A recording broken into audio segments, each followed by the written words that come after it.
कोई मर्डरर है, कोई लुटेरा है, कोई चोर है, कोई झूठा है, कोई गलत एफिडेविट देता है, कोई अपने प्रभाव का गलत इस्तेमाल करता है। पता नहीं कैसे इसको सहज रूप से ग्रहण भी कर लेते हैं कि ये उनका चीफ मिनिस्टर बनेगा। भाई क्यों बनेगा? इसके खिलाफ भी हम कुछ कहते नहीं हैं, कहने के लिए है नहीं। बिहार कुछ ज़्यादा बदनाम है वो अलग बात है, लेकिन जातीयता हर जगह है। अब जहाँ तक जनसुराज का सवाल है, उसको ठगबंधन इसलिए कहता हूँ कि वो जनता को ठगने के लिए ये लोग एक साझा कार्यक्रम दिखला कर, तो आप अपने संविधान से खिलवाड़ कर रहा है, अपने लोकतंत्र से खिलवाड़ कर रहा है। तरीका ये है कि हम एक चीज़ को भी पकड़ेंगे तो सब चीज़ों में सुधार करेंगे, तब वो नतीजा आएगा। जनतंत्र के महापर्व में बिहार में 2 महीने के बाद विधानसभा का चुनाव है और ऐसे में जनसुराज इकलौती ऐसी पार्टी है जो बिहार के 243 सीटों पर चुनाव लड़ने जा रही है। आज हमारे साथ जनसुराज के राष्ट्रीय अध्यक्ष और 14वीं लोकसभा में पूर्णिया का प्रतिनिधित्व कर चुके बिहार की राजनीति के एक ऐसे वटवृक्ष हैं जिनके पास बिहार की राजनीति के हर तरह की चीजें मौजूद है। नाम है उदय सिंह। कई सारे तल्ख सवाल होंगे, जनसुराज को लेकर सवाल होंगे और बिहार में व्यवस्था परिवर्तन को लेकर भी सवाल होंगे। सर, सबसे पहले सवाल। धन्यवाद। राजनीति में एक लंबी पारी, आपके परिवार ने बिहार की राजनीति को सजाया संवारा। उदय सिंह जनसुराज के राष्ट्रीय अध्यक्ष हैं। क्या लगता है बिहार में क्या कुछ हो रहा है? जनसुराज शुरू हुई है बिहार में एक परिवर्तन लाने के लिए लोगों के सहयोग से, और अभी तक जो हमें महसूस हो रहा है वो ये कि हमारी बातों को लोगों ने तवज्जो दी है, हमारी बातों पर वो भरोसा कर रहे हैं, और जो एक मूड दिख रहा है बिहार में वो यही बतला रहा है कि बिहार के लोग अब चाहते हैं कि जितनी जल्दी ये परिवर्तन हो जाए और बिहार सच मायने में तरक्की की तरफ बढ़े, उतना उनके लिए अच्छा है। तो हम बहुत आशावान हैं कि ऐसे में जिस बदलाव के लिए हम निकले थे उसमें हमें कामयाबी मिलेगी। बिहार में तमाम पॉलिटिकल पार्टियां जातीय समीकरणों के आधार पर ही चुनावी गणित को सेट कर रही है। चूंकि आपने राजनीति में एक बड़ा दौर देखा, बिहार में हर तरह के उतार चढ़ाव को देखा, आपको लगता है कि जातीय समीकरण से इतर आपकी विचारधारा के साथ बिहार की जनता है? न जनसुराज, न मैं व्यक्तिगत रूप से और न प्रशांत किशोर जी इस जातीय व्यवस्था में विश्वास रखते हैं, लेकिन इसके खिलाफ भी हम कुछ कहते नहीं हैं, कहने के लिए है नहीं, क्योंकि जातीयता एक सच्चाई है जो पूरे देश में है। बिहार कुछ ज़्यादा बदनाम है वो अलग बात है, लेकिन जातीयता हर जगह है। अब जहाँ तक जनसुराज का सवाल है, हमारा मानना है कि इस जातीय व्यवस्था में भी हर जाति में अच्छे लोग मौजूद हैं और हमें परिवर्तन के लिए, बिहार में बदलाव के लिए अच्छे लोगों की आवश्यकता है। तो कोई आवश्यक नहीं है कि वो एक ही जाति या 2 ही जातियों से हो। वो जितनी भी जाति बिहार में हैं, जितने भी वर्ग बिहार में हैं, सब में ऐसे अच्छे लोग हैं, सब में सितारे मौजूद हैं।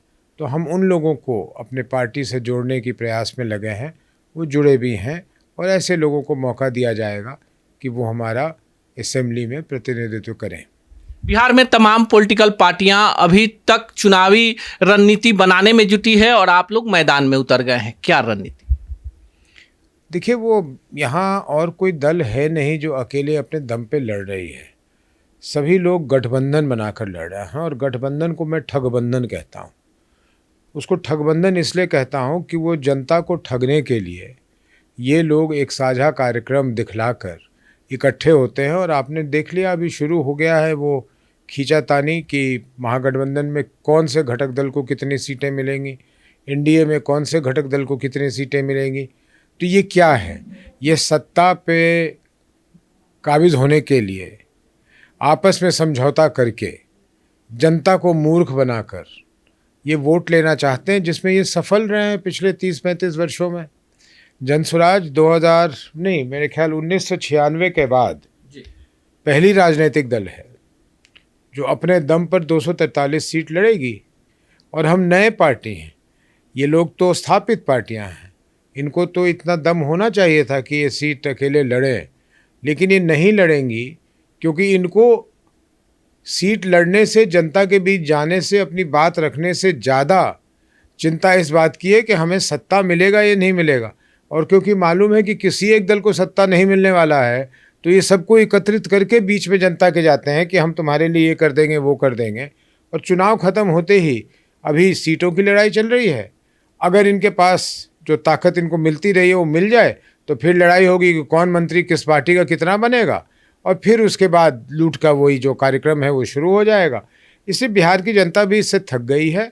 और जो मैंने आपसे कहा कि हमें बहुत आशा है इन्हीं बातों से कि जनता इस बार बदलाव के मूड में है और बदलाव करेगी। उदय सिंह जी, आपने जिस दौर को देखा, जिस इलाके से आप आते हैं, वहाँ का संघर्ष भी आपने देखा, और माना जाता है कि बिहार के पॉलिटिक्स में जिस परिवार से आप जुड़े हुए हैं, कहीं ना कहीं आपका योगदान, आपके परिवार का योगदान बिहार के विकास में है। उदय सिंह अब नई पारी को किस रूप में देखते हैं? मैं जनसुराज से जुड़ा हूँ क्योंकि मैं अपने दिल से इस बात को मानता हूँ कि हम में वो क्षमता है, हम में वो ताकत है कि अगर बिहार की जनता हमें आशीर्वाद देगी, ईश्वर की कृपा रही, तो हम लोग वो करके दिखलाएंगे बिहार में लोगों को जो आज तक उनके लिए नहीं हुआ है। और ये काम बहुत जल्द करके दिखलाएंगे, क्योंकि जब नीयत ठीक हो, जब इरादे नेक हों, तो रास्ता अपने आप बनता जाता है। आप अपनी पार्टी के राष्ट्रीय अध्यक्ष हैं और बिहार में जितने भी सर्वे आ रहे हैं सबका ग्राफ गिर रहा है, आपके पार्टी का ग्राफ बढ़ रहा है। तो सवाल कि क्या प्रशांत किशोर बिहार में सीएम का फेस होंगे पार्टी की तरफ से?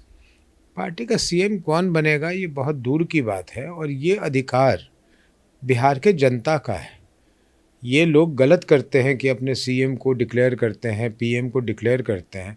ये तो आप अपने संविधान से खिलवाड़ कर रहा है, अपने लोकतंत्र से खिलवाड़ कर रहा है। तरीका ये है कि उम्मीदवार जाते हैं लड़ने के लिए, कोई सांसद के लिए, कोई विधायक के लिए। जब वो जीत के आते हैं तो देखा जाता है कि किस दल को या किस गठबंधन को अधिकांश सीटें मिली हैं। फिर उस दल में से या उस गठबंधन में से वो लोग जो चुन के आते हैं वो अपने लिए एक नेता चुनते हैं। वो नेता या प्रधानमंत्री बनता है या मुख्यमंत्री बनता है। तो बताइए, एक उनका अधिकार जो जनता का अधिकार है, जो वो जनता अपने अधिकार अपने चुने हुए प्रतिनिधि के माध्यम से इस्तेमाल करना चाहती है, उसका हम हक छीन लें और कह दें कि मैं बन जाऊंगा मुख्यमंत्री, प्रशांत जी बन जाएंगे मुख्यमंत्री, आप बन जाइएगा मुख्यमंत्री। हमारा ये अधिकार ही नहीं है। तो ये लोग पता नहीं कैसे इसको सहज रूप से ग्रहण भी कर लेते हैं कि ये उनका चीफ मिनिस्टर बनेगा। भाई क्यों बनेगा? क्या पता जो जीत के आए वो उस व्यक्ति को ना चाहें। अभी यहाँ चल रहा है कि तेजस्वी जी कह रहे हैं, अपने आप को ही कह रहे हैं कि मैं मुख्यमंत्री बनूंगा। फ़र्ज़ कर लीजिए कि उनको इतनी सीटें मिलती हैं कि वो मुख्यमंत्री बने, तो वो कैसे जानते हैं कि उनके विधानमंडल दल के लोग उन्हीं का नाम कहेंगे? क्या पता वो अपने बीच से किसी का नाम कहना चाहते हों। तो ये कैसे हो सकता है हमारे लोकतंत्र में कि एक राजनीतिक दल पहले ही तय कर लेगी या गठबंधन पहले ही तय कर लेगा कि नहीं ये अमुक व्यक्ति मेरा मुख्यमंत्री और प्रधानमंत्री बनेगा? ये गलत है और जनसुराज इसको नहीं करेगी। आपकी पार्टी में भी जिस तरह से भीड़ बढ़ते जा रही है, तमाम पॉलिटिकल पार्टियों के लोग आपके साथ जुड़ रहे हैं, बड़े बड़े डिजिटल मीडिया के क्रिएटर जुड़ रहे हैं, फिल्मी कलाकार जुड़ रहे हैं, पूर्व मंत्री विधायक जुड़ रहे हैं। उदय सिंह जी इसको किस रूप में लेते हैं? समाज में जितने लोग अच्छा सोचते हैं, समाज के लिए जो बदलाव चाहते हैं, जो बिहार के दुर्गति से तंग आ गए हैं, वो जनसुराज में अपनी सहभागिता देने के लिए आ रहे हैं। हम इनका स्वागत करते हैं, चाहे वो किसी क्षेत्र के हों, राजनीतिक क्षेत्र के हों, कलाकार हों, जो भी हों, हम उनका स्वागत करते हैं, क्योंकि सबकी हमें आवश्यकता है इस बिहार के इस बदलाव करने में। अब थोड़ी सी मुद्दों की बात कर लेते हैं। आपकी पार्टी कह रही है कि प्रशांत किशोर, उदय सिंह या किसी का चेहरा देखकर वोट मत कीजिए, अपने बच्चों का चेहरा देखकर वोट कीजिए। क्यों? क्योंकि आज तक वो प्रशांत किशोर और उदय सिंह जैसे लोगों का चेहरा देखकर वोट करते रहे हैं। कभी मोदी जी का चेहरा, कभी नीतीश जी का चेहरा, कभी लालू जी का चेहरा, कभी तेजस्वी जी का चेहरा, कभी राहुल जी का चेहरा। तो उनको क्या हासिल हुआ ये वो जानते हैं। तो इस बार हम लोग कह रहे हैं कि भैया हम लोगों की शक्ल इम्पॉर्टेंट नहीं है, तुम्हारे बच्चों की शक्ल, बच्चों की सूरत इम्पॉर्टेंट है। उसके लिए वोट कर दो, और जिसको भी तुम गद्दी पे बिठाओगे वो बाध्य होगा कि तुम्हारे बच्चों के लिए, तुम्हारे लिए कुछ करेगा। तो हम तो ये कह रहे हैं, इसलिए लोग सुन रहे हैं इस बात को। लेकिन एक और बड़ा सवाल कि बीजेपी के कई सारे नेताओं के ऊपर सीधा सीधा आप लोग डॉक्यूमेंट के साथ आरोप प्रत्यारोप का दौर शुरू हो गया है, चाहे दिलीप जायसवाल हो, सम्राट चौधरी हो, या फिर संजय जायसवाल का भी मामला आया है। इसको किस रूप में लेते हैं? रूप में क्या लेना है? इन्होंने कुकर्म किए हैं, इनके कुकर्म सामने आ रहे हैं। हमारे यहाँ कोई कुकर्मी नहीं है, इसलिए हमें कोई डर नहीं है। जिसकी भी सूचना आती है हमें लगता है कि हाँ वो ठीक सूचना है और वो प्रासंगिक होता है, उसे हम उजागर कर देते हैं। हमें किसी से व्यक्तिगत कोई, मैं आज भी फिर से आपके चैनल पे बहुत जगह कह दिया, आपके माध्यम से फिर कह दूं, हमें किसी व्यक्तिगत पर आदमी से किसी तरह की लड़ाई नहीं है। हमें कोई द्वेष की भावना नहीं है। हम तो लोगों को ये बतलाना चाहते हैं कि जिन लोगों पे तुमने यकीन किया है आज तक, उनका असल में चाल चरित्र चेहरा कैसा है ये देख लो, इनको पहचान लो। कोई मर्डरर है, कोई लुटेरा है, कोई चोर है, कोई झूठा है, कोई गलत एफिडेविट देता है, कोई अपने प्रभाव का गलत इस्तेमाल करता है। ऐसे लोगों को पहचानो, और ऐसे लोगों से अगर आप उम्मीद करते हो कि आपके लिए भला करेंगे तो आप गलतफहमी में हो। हम तो वो कर रहे हैं, हमें क्या मतलब दिलीप जायसवाल जी से, मेरा कोई व्यक्तिगत लड़ाई तो है नहीं। उन्होंने ना मेरे ज़मीन पे हिस्सेदारी की है, ना मैंने कुछ किया। तो इसलिए मुझे उनसे, हम लोगों को किसी व्यक्ति विशेष से कोई लड़ाई नहीं। हम तो ये बिहार के लोगों को बतलाना चाहते हैं कि ये है तुम्हारे नेता जो अपने आप को नेता कहते हैं, चुनो। लेकिन तमाम पॉलिटिकल पार्टियां हैं, बिहार में जातीय सर्वे का जो रिपोर्ट है उसके आधार पर जहां जिस जाति का वोट बैंक है वहां के उम्मीदवार तलाशे जा रहे हैं। आपकी पार्टी कह रही है कि हम माइनॉरिटी को देंगे, महिलाओं को देंगे, युवाओं को देंगे और साफ सुथरी छवि के लोगों को देंगे, तो फिर चुनाव कैसे जीतेंगे? जिसकी जितनी संख्या है उसको उतनी हिस्सेदारी तो मिलनी चाहिए ना। तो इसमें हम क्या गलत कह रहे हैं, और प्रयास कर रहे हैं। और मैंने पहले भी कहा, फिर कह रहा हूँ कि हर जाति, हर समुदाय, हर वर्ग में अच्छे लोगों की कमी नहीं है, पढ़े लिखे लोगों की कमी नहीं है, नेक सोच के लोगों की कमी नहीं है। तो हमें इसमें क्या दिक्कत है? हमें तो कोई दिक्कत नहीं है। हमें तो एक सेकंड की दिक्कत नहीं हुई कि अब क्या करेंगे, वो जात का क्या करेंगे, उस जात का क्या करेंगे। हमें जाति से कोई लेना ही देना नहीं है। लेकिन जो जिसकी हिस्सेदारी जितनी बननी चाहिए, प्रयास तो यही रहेगा कि उन लोगों को उतनी सीटें, टिकट मिले ताकि वो आवाज़ उसी तरह उठा सकें, पूरे बिहार के लिए भी और ख़ास तौर पे अपने समुदाय के लिए भी, अपने वर्ग के लिए भी। इसमें मुझे कोई बुराई और कहीं अंदर दिखता ही नहीं है।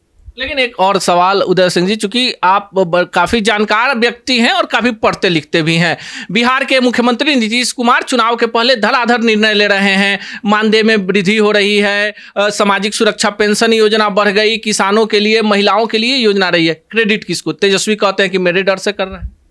जिसको क्रेडिट लेना हो ले ले, लेकिन बिहार की जनता जानती है कि ये जन स्वराज के दबाव में और जनता के दबाव में ये कर रहे हैं। 20 वर्ष से मुख्यमंत्री थे, तेजस्वी जी भी इनके साथ ही थे, तो 400 रुपये को 1100 रुपये क्यों नहीं कर दिया था? हमने मना किया था क्या? हमने तो नहीं कहा था कि जीविका दीदियों के आप मानदेय ना बढ़ा दीजिए, हमने तो नहीं बात बोली थी। लेकिन अब क्योंकि हम आवाज़ उठा रहे हैं, क्योंकि हमारी जनता आवाज़ उठा रही है, तो इनको डर भय हो रहा है तो ये कर रहा है। लेकिन हमें खुशी होगी कि ये ज़मीन पे पहुंच जाए, लोगों को लाभ मिल जाए, लेकिन लाभ मिलेगा नहीं, क्योंकि ये चुनावी घोषणाएं हैं और ये किसी न किसी तरह उलझाकर कुछ लोगों को मिल जाएगा। जानते हैं कि चुनाव के बाद इनको वापस नहीं आना है, खजाना को खाली करना है, जो नई सरकार आएगी उसको परेशानी हो। अगर जनसुराज की सरकार बिहार में बनती है तो पहली प्राथमिकता क्या? हमने तो कहा है कि पहली प्राथमिकता पलायन को रोकना होगा, यहाँ रोज़गार उत्पन्न करना होगा, वो हम करेंगे। लेकिन उसके साथ बहुत चीज़ें जुड़ी हुई हैं। आज पलायन क्यों हो रहा है? क्योंकि रोज़गार नहीं है। रोज़गार क्यों नहीं है? क्योंकि यहाँ उद्योग नहीं है। उद्योग क्यों नहीं है? क्योंकि कानून व्यवस्था ख़राब है। कानून व्यवस्था क्यों ख़राब है? क्योंकि पुलिस लगी हुई है शराब को रोकने में। तो ये सारी चीज़ें आपस में जुड़ी हुई हैं। हम एक चीज़ को भी पकड़ेंगे तो सब चीज़ों में सुधार करेंगे, तब वो नतीजा आएगा। नीति है, नियत है, ईमानदारी है और बिहार के लोगों के लिए, बिहार में बड़ा बदलाव बिहार के लोगों के सहयोग से ही करने का एक जुनून है। और इसी जुनून के साथ जनसुराज 2025 में बिहार की जनता की अदालत में जा रही है। बाकी इस पूरे बातचीत को आप किस रूप में लेते हैं, कमेंट बॉक्स में जरूर बताइएगा।